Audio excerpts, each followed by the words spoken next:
patient-centered approach to all of your urological needs. Remember, they've got that new men's health center. It is beautiful, helping men with a wide range of sensitive male issues in a comfortable environment. You can always go online, visit Urology Centers, Alabama.com, schedule an appointment with one of their many urologists today.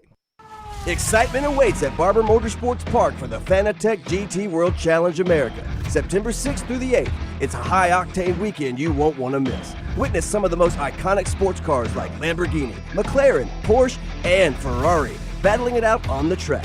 Enjoy the beer gardens, kids zone, and don't forget to bring your dog for bark at the park on Saturday. The Fanatec GT World Challenge America, September 6th through the 8th. Kids 15 and under get in free. Get your tickets today.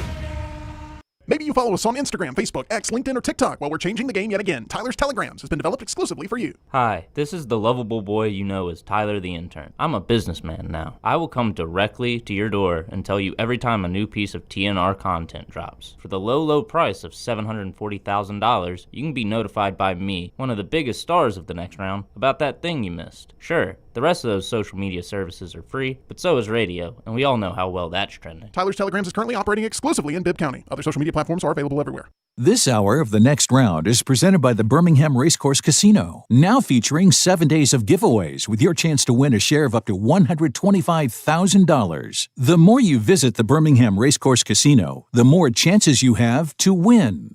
Storm season is here. Make sure you have a plan of action in place right now. Greg from Pell City and Storm Restoration Roofing should be your first call when storms hit. Insurance companies love working with Storm Restoration Roofing because of Greg Nelson's name and reputation in the industry. When storms hit, call Greg Nelson. He's local, 205-542-3531. He's the home of the free no-cost roof inspection. Greg from Pell City on Facebook, 205-542-3531. It's Storm Restoration Roofing. Hey, Lance Taylor from The Next Round to tell you about my friends at Michelson Laser Vision, located conveniently UAB Highlands. Almost 20 years ago, I went in for the procedure. Only took 12 minutes for both eyes. When I went in, I had 2200 vision. I was legally blind. Now I have 20/15 vision, still 19 years later. Make the call today. Schedule a hassle-free consultation, 969-8100. Dr. Mark Michelson, Dr. Jen Michelson, Michelson Laser Vision. Make sure you tell them The Next Round sent you, 969-8100 or MichelsonLaserVision.com. It's time to pull the trigger on the Next Round merch that you've been eyeing. We know there's a lot to choose from at nextround.store, so here's a few of our favorite picks. If you want to match LT and Brown, go with the TNR logo hoodie and throw in one of Dunaway's favorite hats. Any of them will do. The Backroom's go-to is the classic logo t-shirt, while my personal favorite is the light blue TNR crew neck. All of these items can be found at nextround.store and are EG approved. Rest assured, your order will be packed with lots of love from us here at The Next Round. Head over to nextround.store to start filling up your cart.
Just because you've quit going to the gym, it doesn't mean that you have to quit gym altogether. Dunaway, that is. With our Next Round podcasts open 24/7, 365, you can access gym anytime you'd like. While you may have done away with your treadmill routine, our version of Dunaway is standing by ready to get you back to your absolute best. Find all that lovely Jimmy D-led content on Spotify, Apple Podcasts, Google Podcasts, and in the podcast section of nextroundlive.com. This message is sponsored by Jimmy Crypto Inc. and Jimmy Crypto for President. You never know what we're up to here at The Next Round. The easiest way to stay in the know with our antics and adventures is to follow The Next Round across all social media platforms at Next Round Live on Facebook, Twitter, Instagram, and TikTok.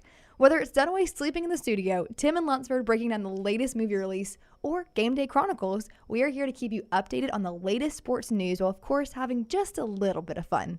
Follow at Next Round Live across all platforms to join in.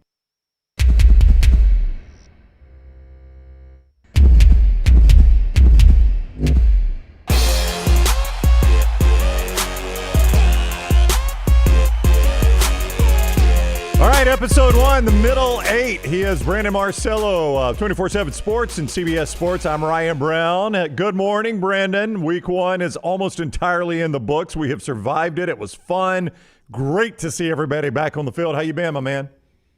Great. Had a great first week. Went to Colorado, went to Atlanta for Georgia Clemson, came back home in time to watch the amazing game between USC and LSU. So impressed by both teams. It's been a heck of a weekend. It really has. We have got so much to get to. We'll try to talk about your team, but please understand if you played a cupcake and we don't get to you. We'll try to touch on all of it, but there's just too many storylines.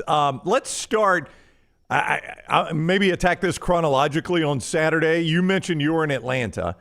So let's talk about Georgia and Clemson, one of the marquee games on Saturday that started out looking like maybe Clemson could hang in there. But, buddy, when Georgia decided to flex that muscle, that game was over quick. Yeah, here's what happened. Clemson is legit along that defensive line. Georgia early on was trying to run straight into the teeth of that defense, and it wasn't working, especially when you're having to lean on your third-team running back there. And then Georgia – late in the first half, and then obviously after halftime, they made adjustments. They started attacking the edges, not just in the passing game, but in running the ball. A lot more jet sweeps, and they took advantage there. They were faster, they were bigger, they were slipperier than Clemson, and they were able to pull away. Clemson's not a bad team. They're not even an average team. They're a great team this year, I still think. Defensively, they are still elite. The issue, though, for them, obviously, is just they don't have a quarterback and receivers to really get things done for them. But Georgia, credit the coaches for making those adjustments, because if they kept doing what they were doing in the first half, that may have ended up being like a 10-3 or 13-3 type of final. In fact, I was surprised they didn't start doing what they did earlier in the game, because the very first play of that game, if you guys watched it, was a jet sweep pass on the very first play, and they picked up good gain there. Clemson could not pursue. But then they started running, trying to attack the middle of the defense. And maybe that was by design. Of course it was, but by design to maybe weaken them a little bit and test things out. But, listen, not every team is going to have the type of offensive talent that Georgia has. And not one single team in the country is going to have the talent and depth of talent offensively and defensively like Georgia. Georgia by far, to me, and I say by far, is the best team in the country. They've got it all. I know it sounds like a week 1 overreaction, but my goodness, they played most of that second half without 3 star players because of injuries. And then, of course, you had Trevor Etienne, their star running back transferred from Florida, not even playing the game because of suspension. Just imagine how much better and more consistent they can look here in the near future. Yeah, MyBookie.ag brings you the show. MyBookie.ag, code next round when you sign on to get double your initial deposit there at MyBookie.ag. Bet anything, anytime, anywhere with MyBookie.ag. And that is one of the questions that comes out of this, Brandon. Is this vintage Georgia? I mean, by vintage, I mean what we've seen over the last 4 or 5 years from Kirby Smart. When you watch that team with your own eyes, does it look like the championship level Georgia still? They've just lost this guy to the NFL and plugged in another guy that will eventually be in the NFL.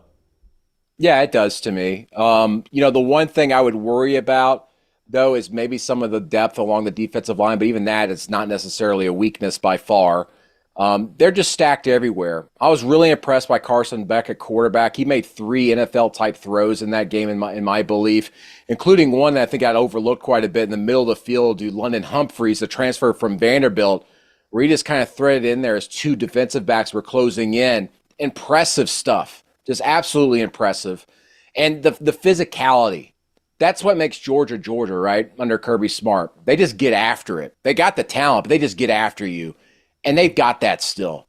I don't know if you can compare it to one single Georgia team, because year after year after year under Kirby Smart these last 4 years, those teams just look very similar in the playing style, the personnel.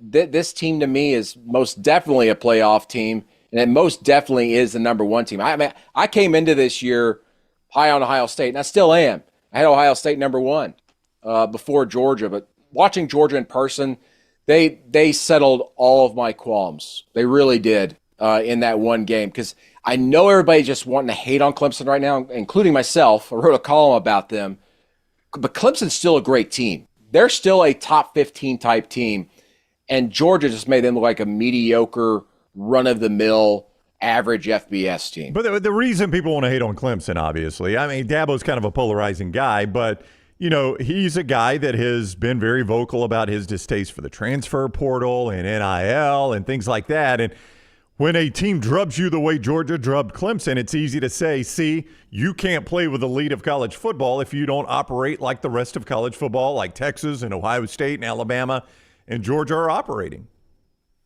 No, I agree. But here's the other thing. I think that the dichotomy of what's happening in college football was on full display in that game, right? You had Georgia, which doesn't lean on the portal, but uses it when they need to. Yeah. And by the way, they needed 3 transfers in that game to step up, 2 of which scored 2 touchdowns, including Colby Young, a transfer early in the game, that 7-yard fade route. London Humphreys, the former Vanderbilt receiver who 24/7 Sports was really high on in the transfer portal, had to come in when Dylan Bell had a cramp and ends up finishing with 2 catches for 63 yards and that big 40-yard touchdown to break the game open. Clemson, meanwhile, doesn't have a single freaking transfer out there. They haven't started a transfer since the portal opened up 6 years ago. And you mean to tell me that Clemson wouldn't look like a much different team if they had 2 or 3 star transfers? Because Clemson can go get them. It's just Dabo doesn't want to do it. He doesn't want to tap into the NIL money. He wants to be known as a high school developer. But what he fails to realize is you can still be that by adding transfers in to help what you don't have right now. And for the last 4 years, the thing that's been hurting them isn't necessarily quarterback, though Cade Klubnik shows some weaknesses and some hesitation out there. But what's holding them back is they just never have had a game breaker receiver the last 4 years. And they could easily go in the portal and go get a guy or two every single year. If that happens, that result, Georgia still wins. But I don't think we'd be sitting here talking about Clemson just looking like a mediocre team out there. We talk about Clemson going, well, they lost by a touchdown or 10 points, but they're going to win the ACC this year, and maybe they'll see each other again in the playoff. My gut feeling here, because is in December, Dabo's going to be forced to go into the transfer portal. I think the administration there and the pressure from the fans is going to be too great for him to stop, just to keep doing what he's doing. Having said that, Dabo has been known as a guy who actually will adjust when he needs to. I mean, he had to fire his right-hand man, brought in Garrett Riley to coordinate the offense a couple years ago or a year ago. He can change, but his reluctance in the portal is what's killing that program right now. It's not ruining his legacy. I had someone come up to me and go, man, he's just going to ruin his legacy before he leaves there. No, he's already won 2 national titles, but you don't want to go out with the whimper. Clemson can be so much better if they just play the game that everybody else in college football is doing. All right, he is Brandon Marcello, 24/7 Sports, CBS Sports. I'm Ryan Brown. It is the Middle 8. It is presented each week by MyBookie.ag every Monday morning, 8 o'clock Central. We'll talk about what we saw over the weekend and look ahead to the next week. MyBookie.ag has you covered there, too. All the point spreads out there. You can bet anything, anytime, anywhere with MyBookie.ag, code next round. MyBookie.ag, code next round. Don't forget that code. Also presented by Roback. And you see Brandon sporting that Roback hoodie. They are the best hoodies around, man. So comfortable. Roback.com, code TNR20. At checkout on your first order, save 20% on your first order at Roback.com, code TNR20. Roback.com, code TNR20. Another game that featured, I guess you would call it a primo SEC game, Florida playing at home against Miami, and it was no contest, man. 41-17. The Canes just destroyed the Hurricanes on what had otherwise been a terrible the Canes destroyed the Gators on what had otherwise had been a terrible opening weekend for the ACC. Miami salvaged some good news for the ACC and looked really good in the process. Is Miami this good? Yes. I know it's still popular to hate on them, but they're still that good. We knew coming in that they were stacked on paper, right? Yeah. And they showed it in the Swamp. The Swamp this year is going to be a little bit more quiet. We saw it near the end of that game. I love Cam Ward's quote after the game saying that the atmospheres in the Pac-12 were louder than the Swamp.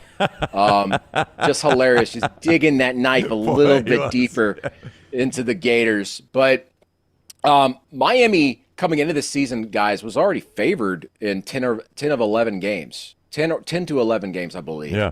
And they're going to be favored in every single game down the stretch now. They're probably going to be in the ACC championship game. They've got the defensive front that they need. They've got obviously the quarterback they need. I mean, can you imagine what that team would have looked like in the Swamp, even with all those big pieces together, if Tyler Van Dyke was still the quarterback? Oof. He was a big issue for them. Yeah. Did you guys see the Wisconsin game this year? I did. I mean, Wisconsin, Western Michigan, the score does not indicate how tight that game was Friday night. Western Michigan in the fourth quarter right in that game, and Tyler Van Dyke did not look great for Wisconsin. He looked terrible. Yeah. And in a Phil Longo offense, if you're a quarterback and you look average, you're bad. And he looked bad. Anyway, so Miami is legit this year. Everybody's going to be hating on them and trying to find a way to kind of get after them. But this is so good for college football in my eyes that Miami is back. We've got Miami and USC playing at a high level right now. And after week one, they're in the playoff hunt. We've got Notre Dame in the playoff hunt. You've got all these polarizing teams from the 90s in our heyday just looking legit. And it's going to bring out the best in college football this season if they can keep it up. But even having said that, one or two of them are probably going to end up losing a game or two, and it's just going to add to that fervor quite a bit more. But, listen, you look at that Miami schedule. I am. The toughest game remaining is at Louisville, maybe? Is that it? Because, Virginia Tech, you thought, okay, the Hokies, they might be a sneaky favorite. Well, they lose at Vandy, so, I don't know what Virginia Tech has. They're coming to Hard Rock Stadium. It's a weird road trip to Cal. I mean, that's one that it's just a weird road trip. You know what I'm saying? That comes right after the Virginia Tech game. They don't have a time on that yet. Could be a late body clock game, which their Miami players are probably used to being up late. Just a weird road trip to Cal. But you're right, at Louisville, Florida State just does not look as daunting as it once did. That's a home game for them. They are at Georgia Tech, who's a little – as far as contender schedules go, Brandon, that's about as good as you're going to find. Yeah, absolutely. And they could probably still afford to stumble one more time. Or maybe two more times if they just end up winning the ACC championship game. Yeah. Strength of schedule is going to be so important in this playoff. And the reason why I say that is because, and we might talk about this later, is that there's going to be a lot of questions about the strength of the SEC as a conference from top to bottom after week one. And it's going to be one of those things where we're going to be arguing a lot about whether 9-3 or maybe a 10-2 team should be in there from the SEC at some point later this season, later down the road. And that's going to come up. And then we're going to look at a Miami potentially that's maybe 10-2 going to the ACC championship game or whatever and talking about seeding and all that. But I think we're going to see that more and more this season about how the strength of schedule is going to be so much more important than maybe we're led to believe right now going into all this. It's always been important, but with that playoff committee, they're going to be pouring over a lot of numbers. And boy, they're, everybody said that there probably wasn't going to be as much controversy. Now they're going to a 12-team playoff. BS. There's going to be controversy. There's always controversy. There's going to be like three teams that people are going to probably semi-disagree with or have an argument against because strength of schedule is going to be so important. Some reaction to the MyBookie.ag chat room. Brandon says, Napier feels like when LSU brought back Les Miles and he became a lame duck coach, they should have fired Napier.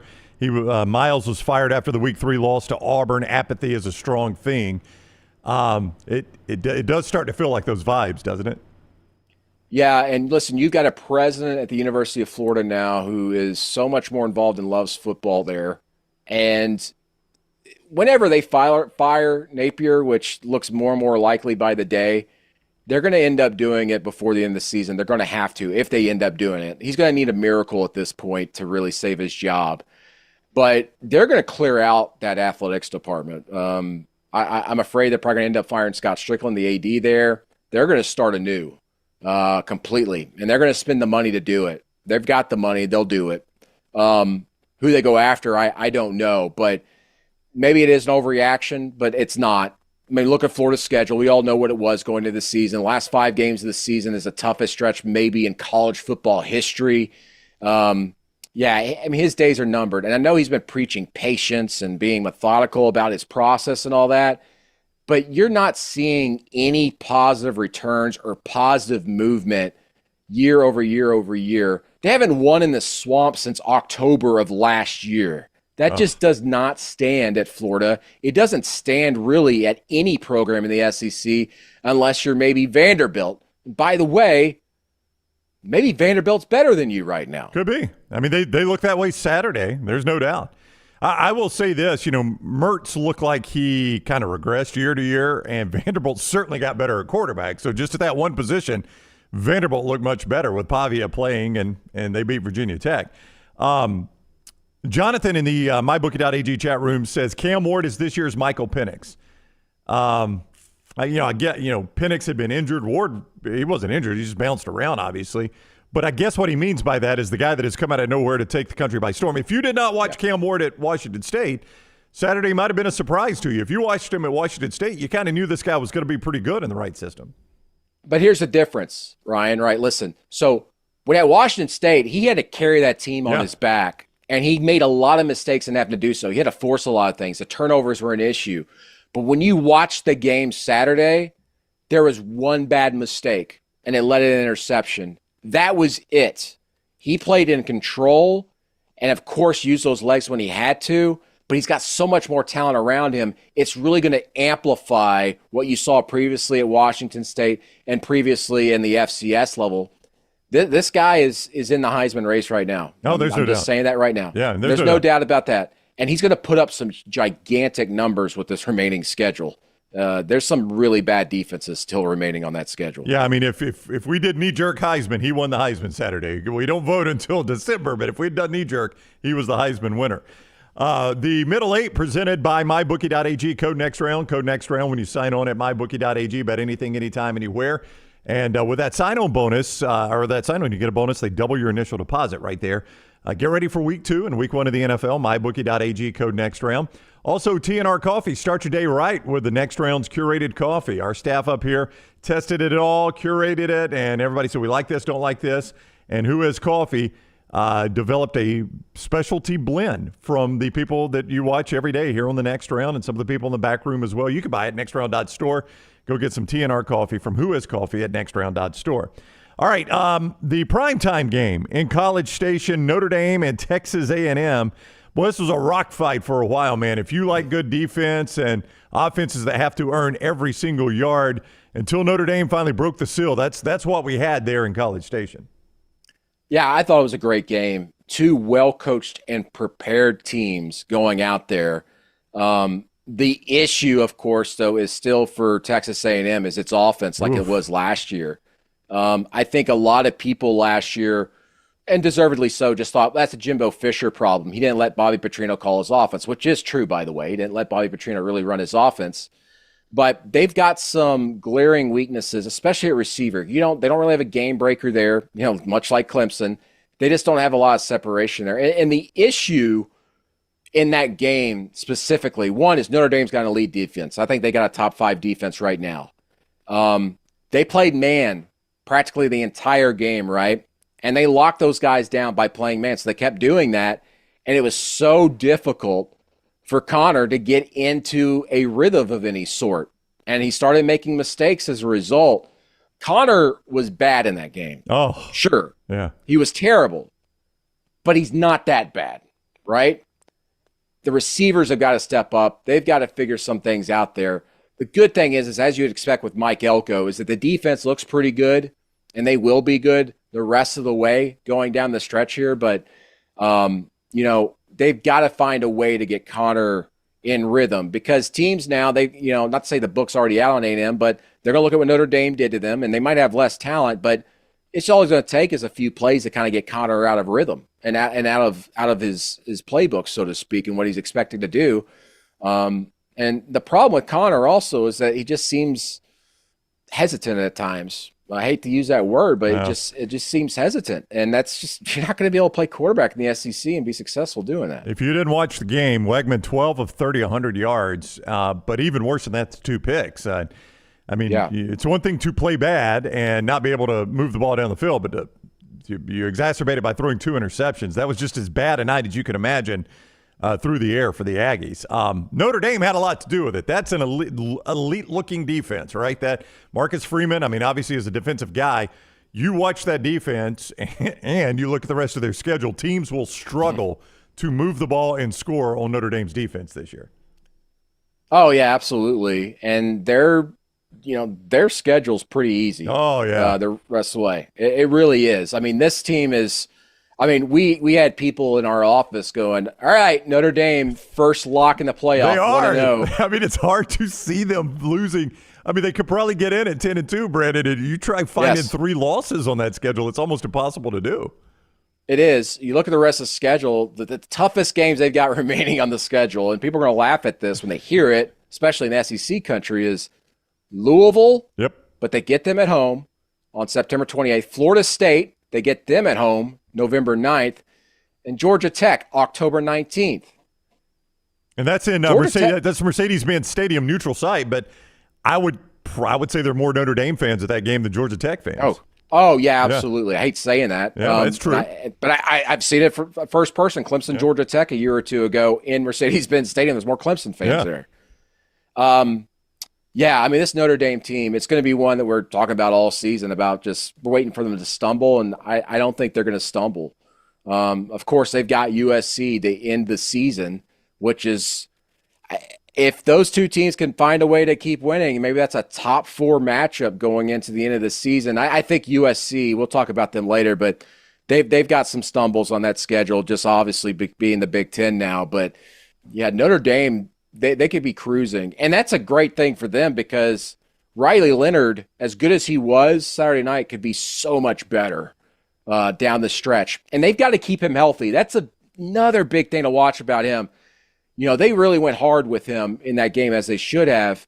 But the way the schedule works out for them the first few weeks of the season, I don't think we're going to be seeing Riley Leonard maybe playing a lot in the fourth quarter. They're going to have to try and rest him a little bit, because they need him for the long haul. And he's got a history of injury issues, and I hate to see what Notre Dame's offense looks like without him. So I think they're going to be about as careful as they can with him here in the first month of the season, now that this big game was out of the way. Yeah, 12 carries, 63 yards. So through the air, he was only 18 of 31, 58. His biggest plays really came with his legs, and he just showed an immense amount of toughness. There was that one series that actually didn't work out for Notre Dame, but they went for consecutive 4th downs, one deep inside their own territory, and they just let Riley Leonard handle that. And I thought that just showed a level of toughness that Marcus Freeman already knows the guy has. He's a gamer. Yeah. You guys saw it at Duke, coming up in big moments. Obviously, week 1 last year against Clemson. He's just one of those guys that can move the ball and get it done for you. Maybe he doesn't put up the huge, gigantic numbers, 300 yards passing or anything like that. But in the big moments, it seems like he just always comes through. I will point out before we go to a break, and it's our only break here, so stick with us. I'll point out that we have talked about 2 teams as playoff contenders, and for both teams, you have listed Louisville as maybe their most difficult remaining game. So that shows you a lot about Miami and Notre Dame. I think after seeing USC, we'll get USC LSU. After seeing USC last night, that's Notre Dame's toughest remaining game. But the fact that Louisville even comes up in the discussion just shows you, Brandon, those 2 remaining schedules are super beneficial for both Miami and Notre Dame. Certainly. And Louisville's a borderline top 25 team. They are, but it's not like we're talking about SEC or Big Ten. Their toughest game remaining is 2 top 8 opponents, Yeah.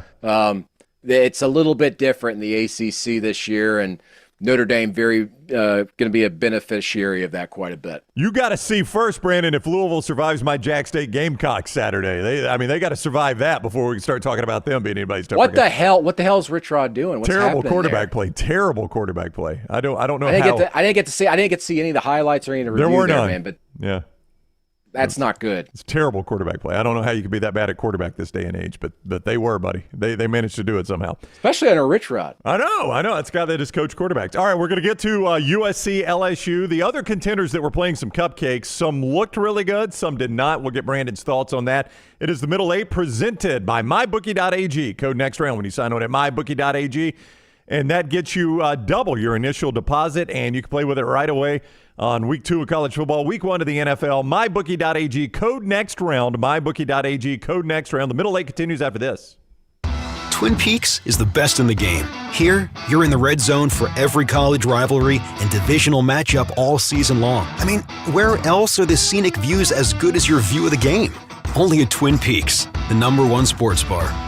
Storm season is here. Make sure you have a plan of action in place right now. Greg from Pell City and Storm Restoration Roofing should be your first call when storms hit. Insurance companies love working with Storm Restoration Roofing because of Greg Nelson's name and reputation in the industry. When storms hit, call Greg Nelson. He's local, 205-542-3531. He's the home of the free no-cost roof inspection. Greg from Pell City on Facebook, 205-542-3531. It's Storm Restoration Roofing. You could win a Cadillac CT5 or your share of $25,000 in free play and cash at Birmingham Racecourse Casino. The more you visit, the more chances you have to win. Play the latest, most exciting games around with fun bonuses and big jackpots. You can be a winner too. Come win your share during the Cadillac CT5 and $25,000 giveaway at Birmingham Racecourse Casino. Drawings April 5th and 6th. Located off I-459, exit 31, Derby Parkway. Must be 21 or older. Must be present to win.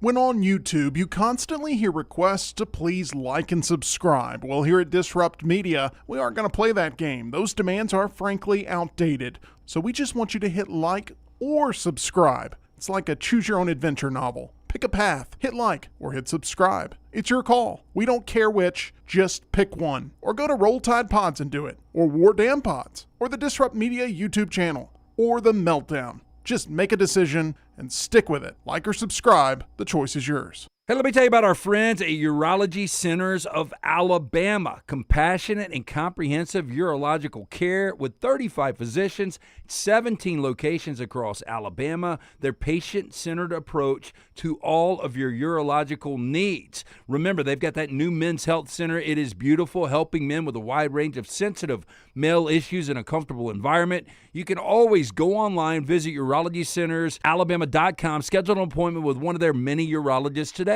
For a great experience in golf, go to Bent Brook, just off I-459 in the Birmingham area. You've got 27 holes where you can play your 18 holes 6 different ways. Open 7 days a week with 5 sets of tees that makes golf enjoyable for any level golfer. You get complimentary GPS on every golf cart, and the AU Victory bent grass greens play as pure as any in the area. Bent Brook continues to improve with upgraded greens and redesigned holes. Book that next tee time right now. BentBrook.com. BentBrook.com. Things fall apart. There's even a book about it, but that doesn't mean you have to break the bank to fix them. Ryan Brown here for the next round. Our friends at Mortgage Right have a new renovation option that will make repairs and other home improvements easy. If you've recently purchased a home and find yourself short on cash, or you're looking to buy a fixer-upper, Mortgage Right's renovation loan program can help you spruce up your space. Repairs can be made to your roof, plumbing, flooring, and more with the help of top-notch mortgage professionals. So get your fix by visiting mortgageright.com/TNR. And MLS 2239, Equal Housing Lender.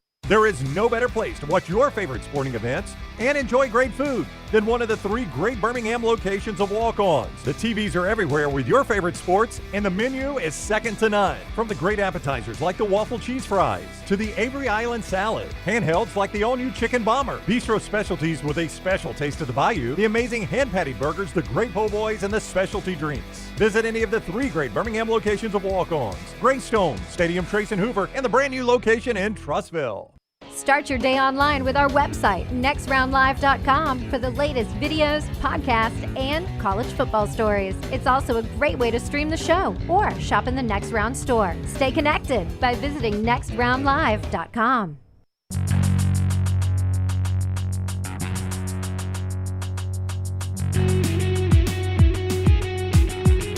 All right, week 1, the Middle 8, along with Brandon Marcello of 24/7 Sports and CBS Sports. I'm Ryan Brown. The show is presented by MyBookie, MyBookie.ag, code next round. When you sign on, bet anything, anytime, anywhere with MyBookie. Code next round, mybookie.ag, code next round. They will double that initial sign-on bonus. Before we move forward to Monday night, let's go backwards to Thursday night. You actually went out to Boulder, Brandon, for that season opener between Colorado and North Dakota State. And for a half, North Dakota State actually looked like the better team. I do think you got to give credit to Colorado, obviously, for making those adjustments and kind of taking away their offense in the second half. Is Colorado better this year than they were last year? This year, the defense is still pretty bad. I expected so much more from their defensive front and didn't get it necessarily in that game. I mean, North Dakota State's a really darn good football team. Yeah. They had some dudes out there. I was out there for warm-ups, obviously, on the field, and I was looking around. I was like, I'm surprised by how big some of these guys are and how athletic they are. But they're obviously an FCS power, and that for that matter, that makes them kind of maybe a lower tier type of FBS team in the bottom 50, so to speak, but still that's pretty darn good. Shedeur Sanders and Travis Hunter just balled out, and they're going to ball out in every single game this year. We know that. I'm going to get flack for this, but they might have the best receiver room in the country. Okay. It's not just Travis Hunter there. They've got several guys that are legit. And Shedeur Sanders, who's probably one of the top 3 quarterbacks in the country right now, after even what we saw this weekend with Miller Moss and Carson Beck and even Garrett Nussmeier to a certain extent. But Shedeur, I was so damn impressed by the way he handled the pressure. His offensive line was leaking most of the night. He made some NFL-type throws when they have a clean pocket, but he was doing so with pressure in his face. In fact, there was one pass, he heaved it about 30 yards into the air, ended up being a touchdown, with pressure in his face, stepped up in the pocket, and had his arm clipped by a defender, and he still delivered a dime. He is amazing. And as much flack for whatever reason people give Deion Sanders and the glitz and the glamour and the camera and the reality show type thing, he's got guys there that are going to be future NFL All-Pros, including his son, Shedeur Sanders. He's amazing. And they're just worth watching just to watch that offense and what they're able to do. And I keep saying this, and I feel this way still after game 1. I thought their offensive line would be so much better. They had 8 guys along that offensive line leave from last season that was really bad, led the country in sacks allowed. And they brought in nothing but power 4 starters to fix that. And you just think, well, immediately they're going to get better. They didn't look very much better. They couldn't run the ball effectively. They couldn't protect Shedeur, but still Shedeur put up huge numbers. I mean, he could have thrown for 600 yards in that game if he wanted to. Yeah.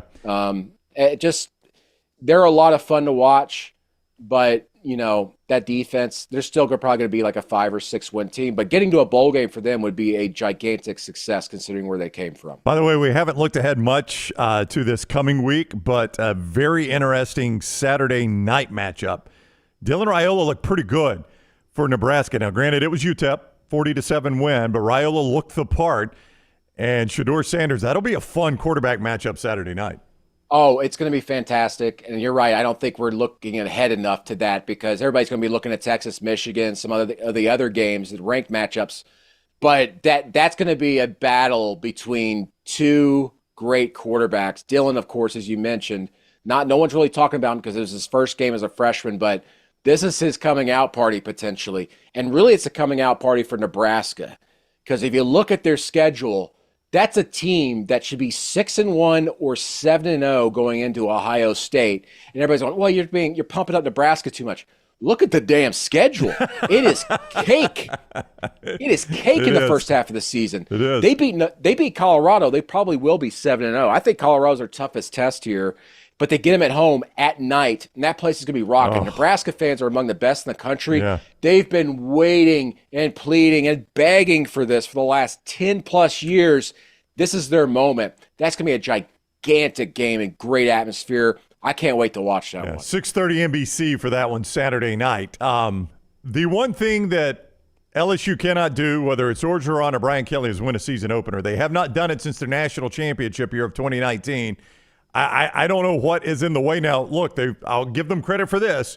They're not losing these games to Western Kentucky and Western Carolina. They're playing good teams, but boy, they cannot buy a season opener since 2019.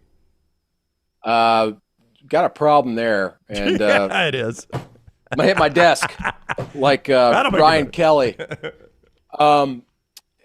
I think that does come down to coaching these last 3 years under Kelly.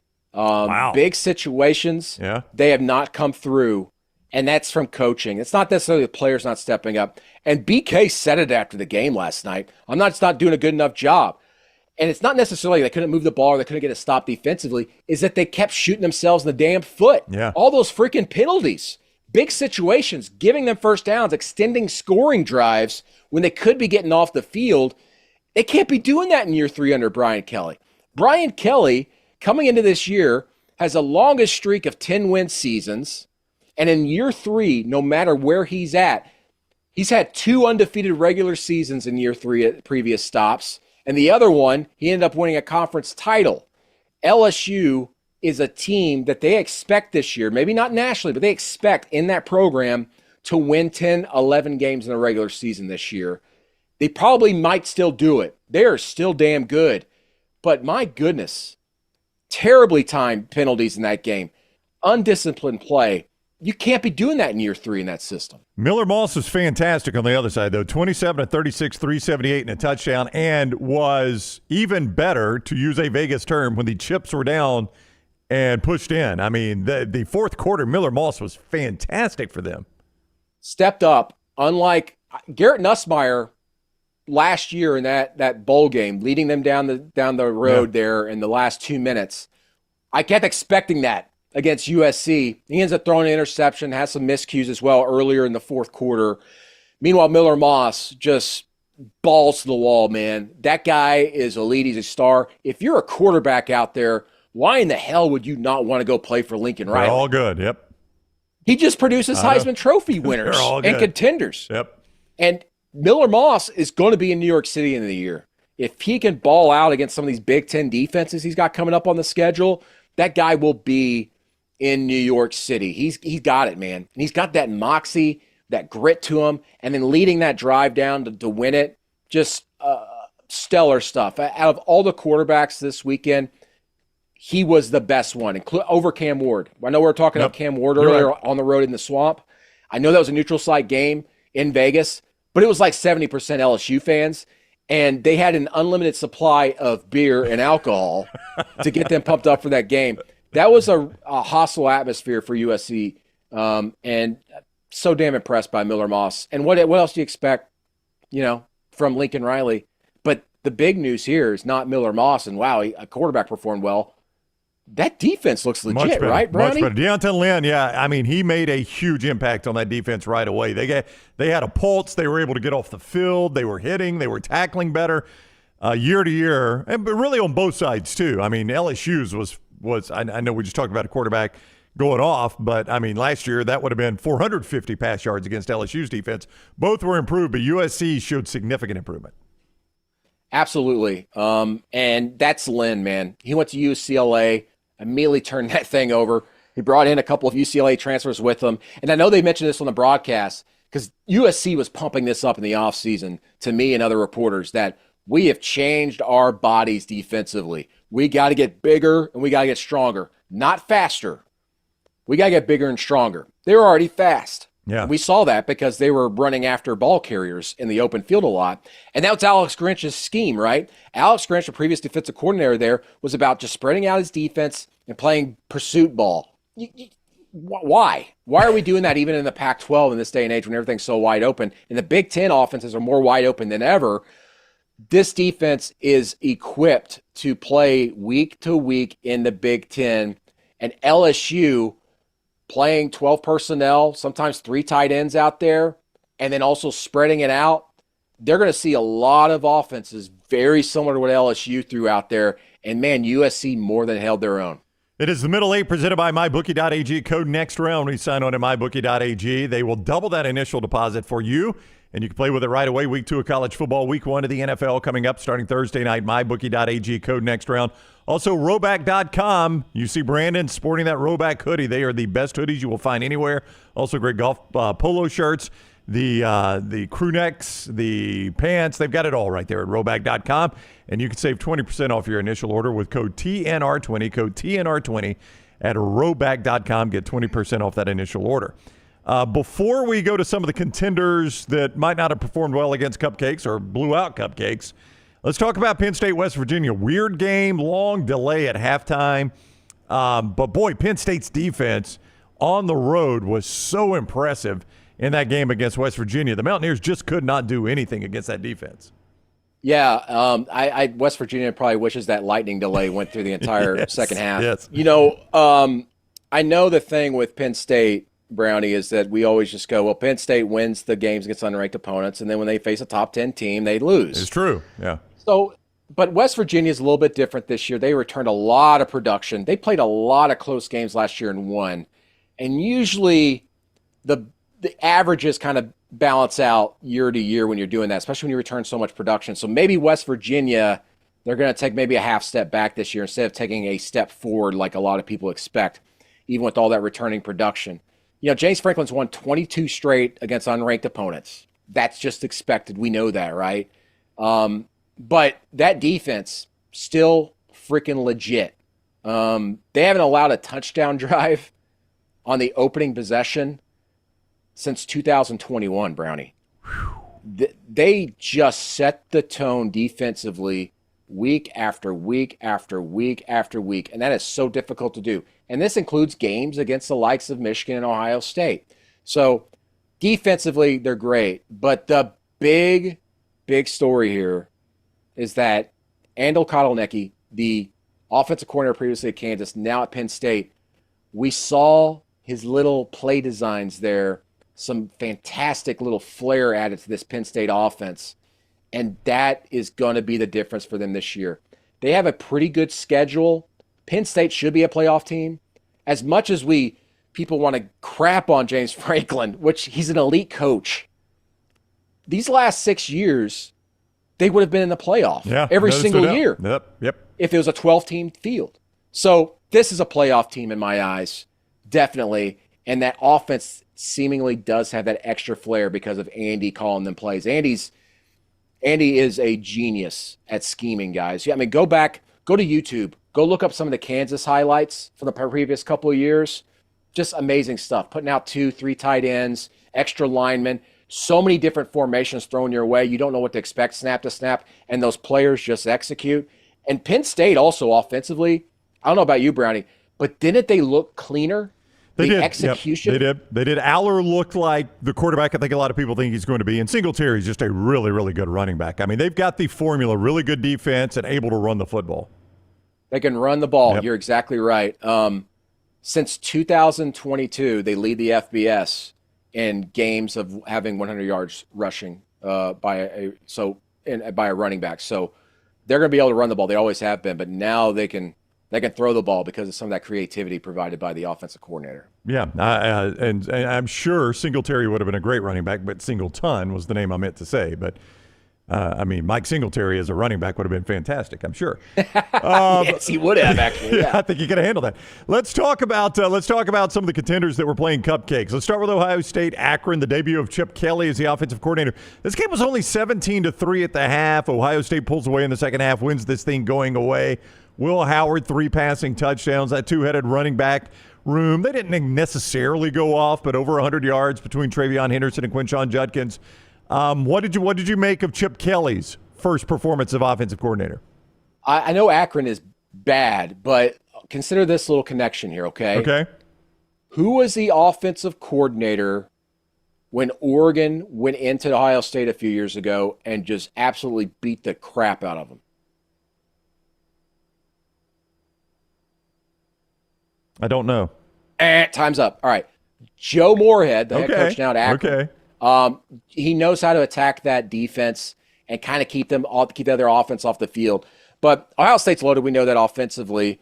And I've been playing my trumpet all offseason about freshman receiver Jeremiah Smith coming in. First receiver ever in the 24/7 sports recruiting rankings to be number 1 overall as a player. He lived up to the hype, man. 2 touchdowns in that first half. Led him in all receiving categories, 6 catches, 92 yards, some big-time catches. His very first target, he dropped the ball. And everybody's going, hype got to him. No, that boy bounced right back, man. He is electric. He looks a lot like Julio Jones, the way he plays, and he played in college. Looks a lot like him. And Calvin Johnson. I think if you meld Calvin Johnson, Julio Jones, that's the guy that Jeremiah Smith can become. He's going to become so much better. And what I thought was so great for Ohio State, and maybe it's because of the quote-unquote slow start, is they went to him early and often. As I mentioned, he scored both touchdowns in the first half. They were trying to get him warmed up and get him going, get some confidence and everything. I don't read too much in this being a close game because of the two things I just mentioned. Them warming up Jeremiah Smith in that offense a little bit with a new quarterback, and then also Joe Moorhead just knows how to attack that Ohio State team. I don't care the talent disparity or anything. Joe Moorhead's just a fantastic coach. Shouldn't have been fired at Mississippi State. No. Yeah, that seemed a little quick there. There's no doubt. Another contender that was playing a little bit of a lesser team, Texas 52-0 over Colorado State. You get to see a lot of Arch Manning in this game. That tells you how that game went early. Quinn Ewers was fantastic with 3 touchdown passes. He was out quick. Arch came in, got his first touchdown pass. Texas flexed the muscle you knew they had. Yeah, they did exactly what you'd expect and what we expected from them going in. Obviously, this week's just gigantic. Going to Michigan. Michigan, I just tumbled in my rankings. That offense is terrible. They don't have a quarterback. Why did Orgy not start? I mean, everybody thought Orgy was going to start. And, No. Not everybody. No. I mean, we've been hearing for the last 3 weeks that Orgy had just completely taken a step back in that quarterback competition. And Davis Warren, the walk-on, was going to be the starter. Even early last week, I wrote a story about Davis Warren and I even wrote a story just like, who is Davis Warren? Because everybody's going to be going. I was telling my bosses, they're going to be Googling Saturday, who is Davis Warren? And certainly enough, he's their guy. Alex Orgy can't throw the ball. He's too sporadic. Look at last year when he's come in and had to play in the backup role and even in blowouts. He threw the ball once. Yeah. Davis Warren has more career passes than him, and he's a former walk-on. And Davis Warren has an amazing story. I don't want to go too long-winded here, but battled cancer, didn't get to play football really his junior year, and then senior year didn't really get to play at all because of COVID. But having said that, they're average to below average at quarterback this season. Defense is still elite as hell. But they're not a top 10 team. They just aren't. That game, it looks different, 30-10. That was a 16-10 game with 6 minutes to go. I mean, Fresno State was right in that game late fourth And Fresno quarter. State had to make mistakes for them to pull away the way they did. Michigan's going to be in trouble this year in a lot of games, starting this week against Texas. Unless Texas just has like 3 turnovers, Texas should be able to, not to say cruise, but they should be able to win that game by 8 to 10 points. Yeah. It might be a 2-possession win. Early 5-point favorite, Texas is at mybookie.ag. They're at Michigan for the Fox Big Noon kickoff. The game where the box score does not match up to the score was Oregon-Idaho. This game was 17-10 in the fourth quarter, and I'm like, what is going on? So I pull up the box score. I wasn't paying close attention to it, and I'm like, Dylan Gabriel's got 320 pass yards. At the end of the game, Dylan Gabriel's 41 of 49, 380, 2 touchdowns. They rushed for 150-some-odd yards, and they still only won this game by 10. It makes no sense. All right, so I got a guy on the ground there, and I talked to him last night at length about what's wrong at Oregon right now. All right, so they had center issues. Okay. Alabama fans will know what that's like from last year. That's right. They couldn't snap the damn ball cleanly to the quarterback back in the spring, right? So they moved that center to right guard, and they've got a walk-on at center right now. The center played well. He did well. But the right side of that offensive line is a weakness right now. Dylan Gabriel did a great job in that game against an Idaho team that's good, but not great, obviously. They're going to have some trouble blocking that right side. And that's not necessarily a big thing in college football necessarily when you think about quarterback. But Dylan Gabriel's left-handed. That's his blind side, man. I've got some concerns there on the right side. Also, Idaho, I hate to say it was kind of a fluke, but Idaho was like doubled in offense. They were tripled in first downs by Oregon, and they scored off of 2 trick plays, right? Yep. They kind of just had some fluke touchdowns there. The defense was causing quite a bit of havoc, and their havoc rate was really, really great. But there was just some big inopportune moments there where they didn't step up. But the big issue for Oregon is not necessarily being able to run the ball, but that right side of the offensive line. I was talking earlier about LSU having penalty problems. Right side of that offensive line kept getting called for penalties. And they had breakdowns as well when plays started. That is a major issue for Oregon this year. Keep your eyes on the right guard and right tackle. All right, before we get out of here, we each week are going to unveil Brandon's CBS Power Rankings. We're just going to do the top 12 this week. There's still games to be played. Every other week it'll be a top 25. So here's Brandon's top 12 right now in his Power Rankings. We've already talked about a lot of these teams. We'll touch on some of the ones we haven't gotten to. You've still got Georgia, number 1. You mentioned you saw them in person. Ohio State, 2. Texas, 3. There's Ole Miss at number 4. They scored a bajillion points against Furman. Jackson Dart threw for everything he wanted to throw for. I mean, it's an overmatched opponent, but boy, Ole Miss just absolutely destroyed them. Yeah, and especially in the first half. They had, 52 points in the first half? Yeah. It could have been 100-0. Just a little scrimmage for them. And by the way, the SEC this week. Tons of points. Tons of points. We got to stop scheduling FCS teams in the SEC. Yeah. I'm going to go on a little rant here. We're going to go over time. I don't want to go over time. You got a bigger show coming up. Yes. But SEC teams in their wins this week averaged 53-5 in score. All right? Most points scored in week 1 by SEC teams, I believe, ever. I mean, Arkansas put up 70 in a 70-0 win. They scored on all 10 drives, touchdowns. We got to get rid of these FCS teams because the gap has widened even further between the SEC and the FCS because of the portal. All the good players in the FCS are leaving to the FBS, and they're just debilitated. And the SEC is not just scheduling FCS teams; they're scheduling bad FCS teams. Let's get rid of that damn thing. It's going to hurt attendance in the future. And they want more money, so got to get rid of that. But Ole Miss did what they needed to do. They're a top 4 team. I think their defense is so much better. They've got the depth. They've got the pieces. They look like a playoff team. Back to your power ranking there. You've got Notre Dame 5, Alabama 6. You've got them in front of Oregon. You've talked about Oregon's struggles. The Crimson Tide did what they had to do against Western Kentucky. The thing that jumped out at me about this, Brandon, and we've got a minute here, their defense looked really good under Kane Womack. I thought Western Kentucky could move the ball a little bit. They did not. Yeah, I don't want to say that they modernized some of Saban's stuff, but they kind of have. They have under Kane Womack. And you heard about the conversations between Saban and Womack in the offseason, some of the things. They want to implement a lot of what Saban did, but Kane has kind of modernized some things there, and Maurice Linguist as well. Very impressed. And then how about Ryan Williams, receiver? 2 touches, 2 touchdowns. That's pretty good. Stellar. Bama's playoff team right now. I don't have them in my top 4, which doesn't really matter. It mean anything anymore, but Bama's legit this year. Absolutely.